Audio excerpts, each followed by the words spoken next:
정말 이자도 염치가 없어요. 김오진이라고요.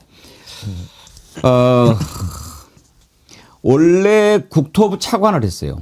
차관을 했다가 대통령실의 비서관으로 갔죠. 관리비서관으로. 근데 이제 대통령 비서관 자리가 차관급이긴 뭐 차관도 가고 그렇지만 원래 차관했던 사람들은 수석이나 가지 뭐 비서관 안 가요. 근데 왜 갔겠느냐. 몰래 윤석열 김건희 위해서 이렇게 나쁜 짓 다 해놓고 그리고 이제 어디로 가기로 했냐면 최근에 대통령 업무보고에 화제가 됐던 인천공항공사 사장 있잖아요. 그 자리로 가기로 돼 있었어요. 근데 만약에 내란 안 나고 뭐 이렇게 뭐 김건희가 계속 해먹고 그랬으면 진짜 거기 사장 갔을 거예요. 이학재는 뭐 지금 뭐 그만두고 이학재는 김오진이 고마운 거지. 그런데 그게 고마운 건가요? 그냥 조용히 있다가 물러났으면 자기 무식한 거 엉터리인 거 탈로 안 났을 텐데 이제 다 본색이 드러났죠. 대통령 업무보고 내용은 좀 뒤에 살펴보기로 하고 이 김오진 이자가 구속이 됐습니다. 아 정말 저는 요즘에 뭐 구속영장 청구하고 그 결과 이렇게 지켜보면서 다른 건 몰라도 이놈은 꼭 구속돼야 되는데 그런 사람들이 몇 명 있는데 안 돼가지고 속상한 게 많았거든요. 근데 저는 어제 김오진 구속영장 심사 받는다고 봤을 때 할 때 이놈은 꼭 구속돼야 되는데 내가 정말 간절히 바랬어요. 근데 정말 구속됐더라고요. 왜? 국회에 나와서 답변하는데 이렇게 뻔뻔할 수가 없었어요. 그래서 저자는 반드시 처벌받아야 된다고 생각했는데 그때 국회에서 뭐라고 얘기했는지 한번 들어보십시오. 21g을 누가 추천했는지는 저희들 이번 감사에서 키포인트라고 생각하지 않습니다. 21g을 누가 추천했는지 기억이 나지 않습니까? 기억이 안 나니까 말씀을 못 드리는 네. 것 저도 안타깝습니다. 그럼 김건희 여사가 추천했습니까? 그런 사실이 없습니다. 저렇게 뻔뻔해요. 신인규 변호사님. 기억이 안 납니다. 그렇게만 해도 나쁜데 기억이 안 나는 걸 어떻게 하라고 완전히 이런 식 아니에요. 그러니까 이제 윤석열 하수인 같은 그 DNA를 그대로 국회 나와서도 보여주고 있는 거고요. 뭐 이번에 구속이 됐는데 이제 김건희 하수인으로 의심이 됩니다. 왜냐하면 김오진 전 차관이 2022년 5월 달에 대통령 비서실 관리비서관으로 가거든요. 그러고 나서 2023년 7월에 국토교통부 제1차관으로 영전을 해서 갔기 때문에 사실은 국토교통부 하면 우리가 생각나는 게 뭐가 있습니까? 우크라이나 재건 사업이 바로 떠오르죠. 거기다가 양평 그렇죠. 고속도로 논란이 또 떠오르고 그 외에 또 대통령 비서실 이전 과정에서 여러 가지 증축 사업이라든지 국가 세금이 들어가는 업무에 있어서 이 김오진이라는 자가 김건희가 해먹는 과정에 있어서 집사 역할, 하수인 역할을 했다라고 지금 강력하게 의심을 받고 있기 때문에 국회 나와서도 저렇게 뻔뻔하게 기억이 안 난다는 식의 저런 말장난을 이어가고 있는 그런 상황들이 지금 김오진에 대한 구속영장 발부를 통해서 일정 부분 이제 진실에 다가가는 과정 아니겠나라는 생각이 듭니다. 완전히 그 과정이나 맡은 일을 보면 옛날에 나치 친위대 있지 않습니까? 히틀러 일을 몰래 하는 다 그거 아닙니까, 장미 변호사? 그러니까요. 김오진 씨는 얼마나 또 졸렬하고 비굴하냐면 지금 영상에서 보신 것처럼 얼마나 좀 당당하게 얘기를 합니까? 그러면서 윗선에 개입이 있었다는 취지로 이제 진술을 했으니까 그 윗선이 누구냐면 기억나지 않는다라고 해요. 기억이 나지 않으면 김건희가 했는지 뭐 윤석열이 했는지도 기억이 안 나야죠. 근데 김건희라고 꼭 집어서 물으면 그건 아니라고 확답에 차서 이야기를 합니다. 그런데 영장실질 단계에서 지금 어떤 기사가 나오냐면 계속 그 부분이 쟁점이었을 거 아니에요. 21g이라고 종합건설 면허도 없는 그리고 12억이 넘는 공사를 하는데 수의계약으로 조건에도 맞지 않게 하고 그리고 그 부분이 탄로날까 봐 이 조달청 이런 데는 숨기면서 이 공사를 진행하는데 앞장섰던 인물이에요. 그럼 판사가 묻는 거예요. 그럼 이거 누가 왜 이 근본도 알 수 없는 21g이라는 그 업체가 왜냐하면 다른 업체가 먼저 선정됐었다는 그런 기사도 있거든요. 왜 중간에 끼어들게 됐냐. 그러니까 사실상 실토했다라고 나오고 있어요. 이제 와서 막바지에 자기 인신 구속되고 김건희 끈 떨어지니까 대한민국 공직자였다는 사람이 이게 말이 됩니까? 국민 앞에선 거짓말하면서 자기 잡혀 들어가게 생겼으니까 그제야 벌벌 떨면서 실토를 한다. 이게 딱 윤석열 정부의 수준입니다. 어리석기까지 해요. 지금 이렇게 됐으면 사실대로 털어놔야지. 뭐 충성도 아니고 이거는 뭡니까? 그러니까 김오진 이분을 사실 국민의힘의 취재 기자들은 좀 아는 사람이 있어요. 저도 한 두 번 만나봤었거든요. 원래 이제 보좌관 출신이고 그 MB 정부 때 총무비서관실에 아, 그래요? 네, 선임행정을 하다가 비서관 하고 따까리가 전문이군요. 그리고 이제 나중에 김무성 대표실에 있다가 네, 대선이 다가오니까 윤석열 쪽으로 붙었어요. 먼저. 네, 뭐 당에 있던 뭐 홍준표, 원희룡 이런 사람 자기는 안 가겠다고 그래서 붙었는데 이분이 처음 들어갈 때 이제 윤한홍 의원하고 같이 이 관저이전 그쪽을 맡았거든요. 이제 왜냐하면 거기가 예정된 그 부실공사가 예정돼 있던 곳이라서 사람들이 잘 안 가려고 했어요. 왜냐면 용산을 옮기는데 그렇죠. 나중에 다 탈나게 돼 있으니까. 네, 수익이뿐만 아니라 이거 액수도 막 줄이고 하니까 분명히 이걸 덮어야 되는 위치에 있었거든요.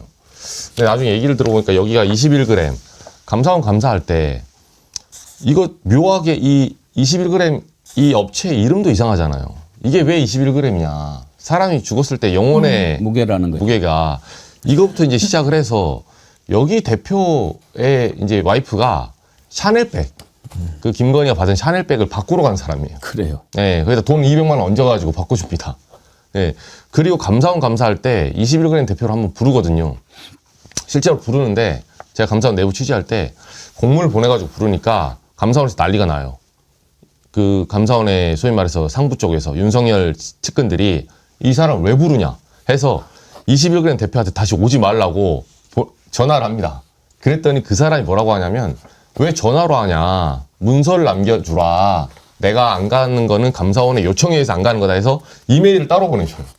이 정도로 엉망진창인 곳이거든요. 여기가 그 단순히 김호진 씨 문제뿐만 아니라 당시 감사원에 연루됐던 사람까지 김건희 라인으로 이건 전방위적인 문제라서 이 사람은 진짜 구속됐어야 돼요.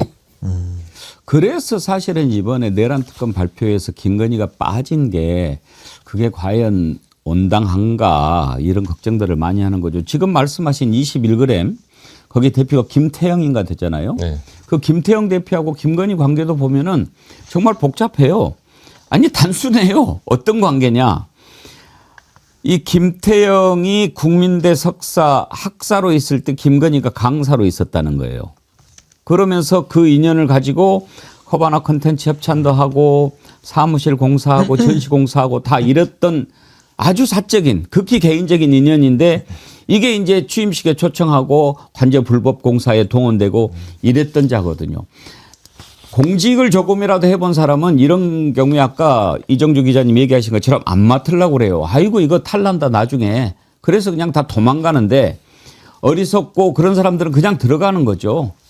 그냥 꿀에 취해가지고 나중에 이게 나한테 나를 잡아먹는 독이 되는지 어쩌는지 모르고 그냥 꿀단지 속으로 들어갔다가 죽는 거예요. 지금 그런 꼴이 된 거 아니겠습니까? 윤석열 했던 짓들이 지금 다 드러나고 있는데 새로운 보도가 하나 나왔어요. 윤석열이가 그 술 처먹고 늦게 나오니까 출근하는 거 막 사기치고 이렇게 하지 않았습니까? 그럴 때 슬그머니 왔다 갔다 하는데 그걸 감추려고 비밀 통로를 만들었다라는 것을 보여주는 당시 사진이 공개가 됐어요. 그 사진 한번 보시겠습니까? 이걸 보면 용산의 대통령 집무실 동쪽에 비밀 진입로가 있는데 완전히 왔다 갔다 하는 것을 감추기 위한 것으로 보입니다. 이것도 현대건설이 맡았는데 청사 외부 계단을 부수고 땅을 파서 진입로를 새로 만든 다음에 엄폐용 시설을 설치하는 방식으로 그렇게 진행이 됐다는 겁니다. 이것도 비밀 사업으로 한 거죠. 이거 돈이 얼마나 들었는지 이것도 다 국가 예산으로 쓴 거 아니겠습니까? 신민기 변호사님. 그러니까 참 이런 장면을 볼 때마다 참 너무 자괴감이 드는데요. 결국에는 다 국민들의 세금을 써가지고 윤석열 사기치는데 그 자금들이 다 쓰인 결과 아니겠습니까? 그럼 거기에만 머무르는 것이 아니라 그럼 윤석열이가 저렇게 비밀 진입로를 만들고 본인의 불성실함을 감추고 술 먹고 희희낙낙하게 놀기 위해서 국민들은 이용당했다라는 생각을 지우기가 매우 어렵기 때문에 정말 뭐 이 참담함의 끝이 어디까지 갈지 지금으로서는 예단이 어렵고 참 상상하기 어려운데요. 뭐 자꾸 드러나면 드러날수록 정말 윤석열 시대가 끝장날 수밖에 없었던 여러 가지 태생적 요인들 충분히 가지고 있었다라는 그 생각이 좀 듭니다. 이걸 보면은요. 제목도 웃겨요. 비밀 사업 확인서. 이렇게 문서가 돼 있어요. 어디에서 했냐면 군사안보지원부대 800. 이게 이제 옛날 기무사 보안사 같은 데 아닙니까? 사업명 대통령 집무실 동측 진입로 개선 사업.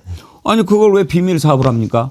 장희미 변호사님. 최소한 염치는 있었나 봅니다. 왜냐하면 이 출근을 가짜로 하고 뭐 늦게 출근하고 그때 강의규 씨였나요? 뭐 출근 시간과 관련해서 법정에서 얘기를 할 때인 것으로 기억하는데 평시처럼 11시에 출근했다라고 얘기를 하고 그러니까 지금 진술 그 주변에서 나오는 말들 종합하면은 제 시간에 출근도 하지 못하고 업무복을 받더라도 술판 돌리기에 급급해가지고 나라 국정 운영은 뒷전으로 하고 그래도 창피한 건 아니까 마치 출근한 것처럼 가짜 차량을 보내고 진짜 차량은 그러면 떳떳하게 경호받으면서 들어가기 어려우니까 가짜 구멍 문을 만들고 그것도 국민 세금으로 아, 정말 너무 파렴치하다. 그러면서 지금 이 순간에도 국민들한테 사과 한마디 제대로 하지 않고 나올 국리나 하고 있고 증인신문에 직접 나서면서 책임 떠넘기고 거짓말로 현란하게 자기를 포장하기나 하고 윤석열 씨는 진짜 지금이라도 반성하시기 바랍니다. 비밀 통로가 왜 필요합니까? 비밀 통로가.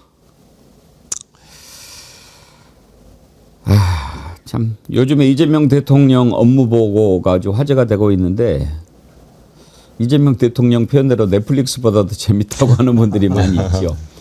저는 이재명 대통령의 업무 보고 뭐 사실 이제 뭐 안 좋은 눈으로 보는 자들이야 뭐 계속 안 좋게 보죠. 뭐 대통령 원맨쇼냐 뭐 이렇게 저렇게 이야기하는데 저는 절대 그렇게 보지 않습니다. 이건 공직 사회의 새로운 변화를 주도하고 있는 겁니다. 그리고 대통령이 제대로 이해하고 알아야 국정이 제대로 돌아간다라고 하는 것을 함께 느끼고 그리고 이재명 대통령이 항상 강조하는 것이 있습니다. 우리는 국민으로부터 권한을 이임받은 공직자다. 공직의 중요성 항상 강조합니다. 그러면서 공직자의 자세 이걸 강조하는데 이게 다른 뭐 특강이나 뭐 이념 교육이나 이런 것보다 100배 더 효과가 있는 거죠. 업무 보고를 통해서 업무를 제대로 파악하게 하고 지금까지 윤석열 그렇게 했습니까? 윤석열 업무 보고 우리가 잘 알고 있잖아요. 업무 보고도요. 여러분 기억하실지 모르겠는데 맨 처음에 시작한다고 해놓고 나중에 흐지부지 돼버렸어요. 다른 부처는 업무 보고 제대로 하지도 않고 끝나버렸어요. 왜? 윤석열이 지가 하기 싫으니까. 그리고 업무 보고 딱 해서 들어와 해봐요. 알았고 그만. 그리고 1분 대충 듣는 둥 마는 둥 하고 59분 자기 혼자 이야기하고 술이나 한 잔 이렇게 해서 가버린 거예요. 이런 식으로 나라를 운영했는데 그나마 이자가 이 정도 하고 미친 짓을 해서 그만둔 게 다행이지 정말 나라 큰일 날 뻔하지 않았습니까? 거덜날 뻔했어요.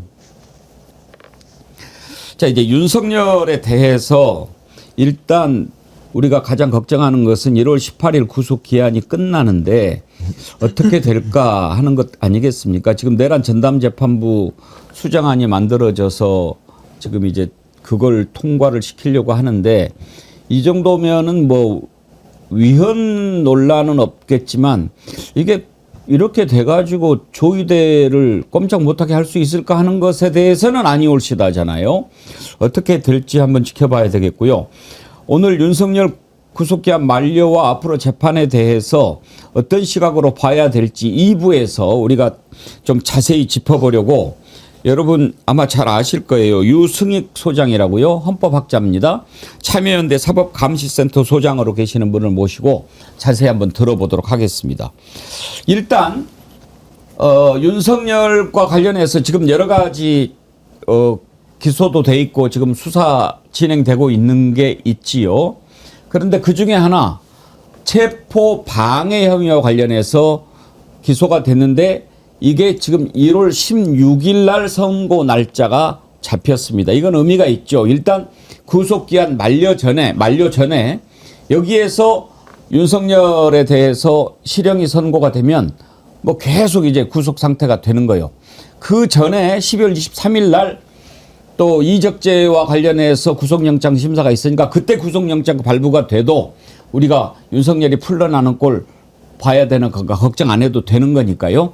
그러나 일단 구속기한 만료 전에 1월 16일 날 하기로 했다. 이거는 매우 의미가 있어 보입니다. 이것도 특별법을 만든 덕택입니다. 특별법에 내란 관련 재판은 6개월 이내에 1심을 선고해야 된다 이렇게 돼 있거든요. 그래서 지금 여기 재판장 백대현 판사가 그 법에 따라서 1월 16일 날 하겠다라고 밝힌 겁니다.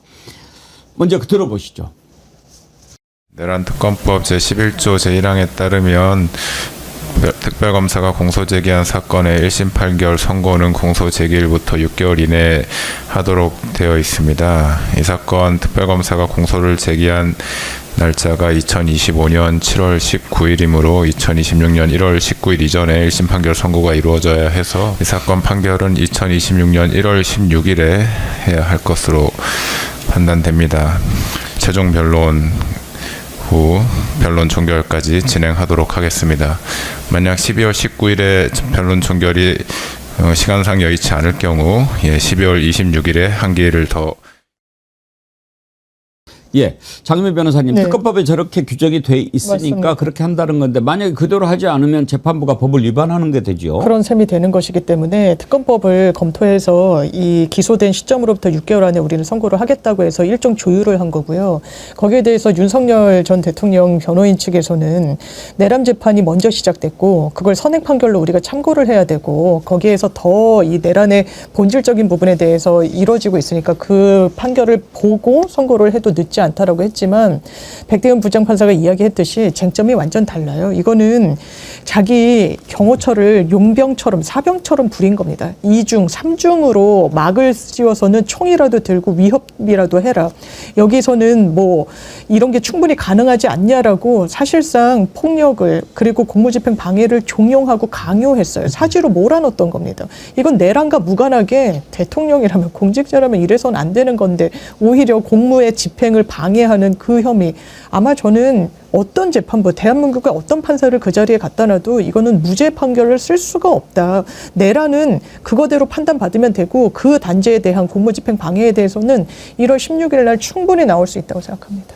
내란 우두머리 뭐 사형 또는 무기징역 최종 선고는 그걸 넘어설 수는 없지만 일단 그 전에 풀려날 것을 걱정하고 있는 상황에서 이렇게 지금 처단해야 될 것들이 꽤 많이 있죠, 신영기 변호사님. 참고로 예를 들면요, 윤석열이 기소했던 사건 박근혜 예. 대통령이 구속 상태로 4년간 재판을 받았다가 그 사면을 받았거든요. 예. 그러니까 이게 구속 상태로 국정농단도 재판을 4년 동안 받았는데 이번 혐의는 내란 아닙니까? 그러니까 이거는 뭐 구속 상태로 재판을 받는 거는 너무나도 당연한 일인데 지금 윤석열 측에서는 어떻게든 본인이 한번 좀 이제 소위 말해서 불구속 상태로 재판을 받고 싶어가지고 저런 식의 꼼수도 부리고 재판 지연도 하는 건데요.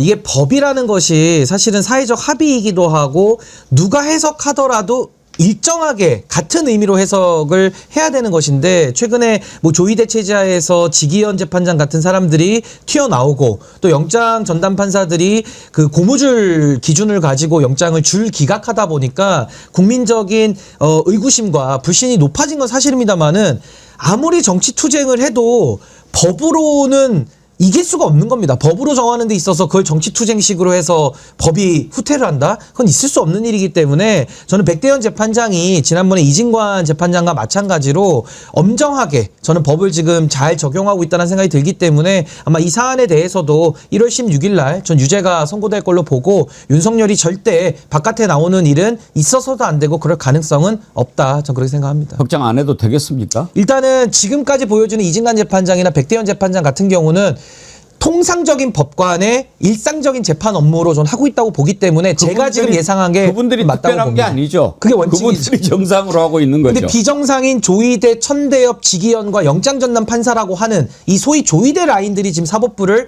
완전히 장악해서 이상한 방향으로 이끌고 있기 때문에 그래서 국민들이 염려하시고 지금 여러 가지 보완책들이 나오고 있는 거거든요. 근데 원래 재판은 이진관 재판장이나 백대현 재판장처럼 하는 게 당연한 겁니다. 그건.